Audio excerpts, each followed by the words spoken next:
নমস্কার সবাইকে। সবাই কেমন আছেন? আশা করি সবাই ভালো আছেন। আমরাও খুব ভালো আছি।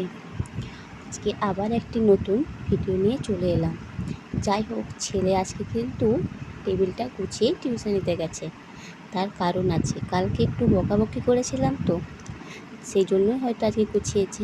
যাই হোক, আমার সব কিছু কাজ সেরে নিয়ে চলে এসেছি রুমে। বিছানাটা একটু গুছিয়ে নিলাম। বিছানাটা অবশ্য আমার বর গুছিয়েছিল, তাও আমি একটু ঝাড়াঝাড়ি করে নিলাম। আর সব সময় তো একা হাতে সব কিছু করা যায় না। আমার বর সেজন্য আমাকে কিন্তু অনেকটাই হেল্প করে। যাই হোক, রোজগারের মতন আমি চলে এসেছি আমার এই শখের গাছগুলোতে জল দেওয়ার জন্য। দেখুন, আমি কিন্তু প্রতিটা গাছই অন্য অন্য ডিবের মধ্যে করে লাগিয়েছি।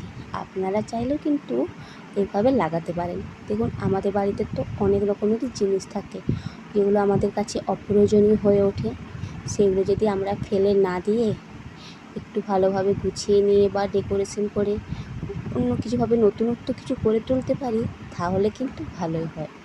আর এইভাবে গাছ লাগাতে তো আমার খুবই ভালো লাগে। আমি কিন্তু আমার বাড়ির ছাদে, বাড়ির উঠোনে সব জায়গায় কিন্তু আমি গাছ লাগিয়ে রাখি। দেখুন, এটা কিন্তু আমার ছোট্ট একটা গ্লাস ছিল, সেই গ্লাসটাতে আমি এই পাতাবাহারটা লাগিয়েছি। আর এগুলো তো দই, আইসক্রিম, বিভিন্ন রকমের জিনিস নিয়ে আসে, সেগুলোকে আমি না ফেলে দিয়ে হালকা একটু ডেকোরেশন করে এগুলো কিন্তু সত্যিকারের গাছ নয়। এটা দেখুন, কাপটা কত সুন্দর দেখতে লাগছে, স্মাইল।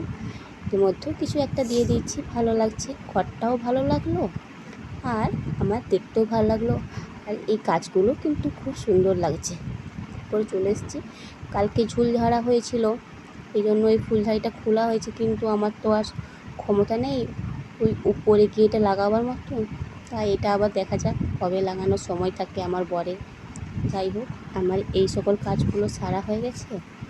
এরপর এটা এখানে রেখে দিলাম। এরপর আমি কিন্তু একটু ঘরটা ঝাড়ু দিয়ে দেবো। অনেক বিছানাটা ছাড়লাম, ধুলোবালি পড়ে গেছে।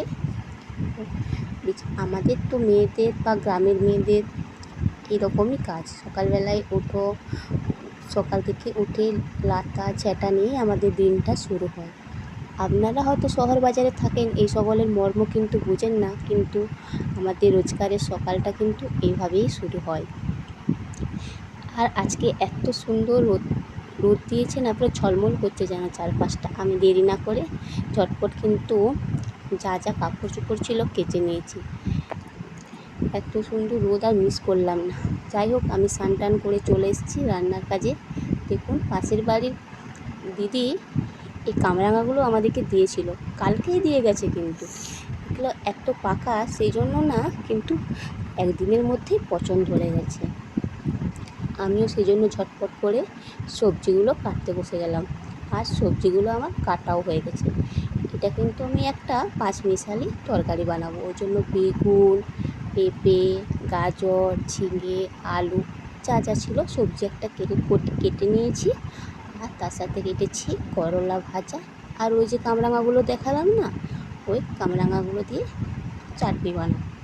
যাই হোক, আমি রান্নাবান্না করি।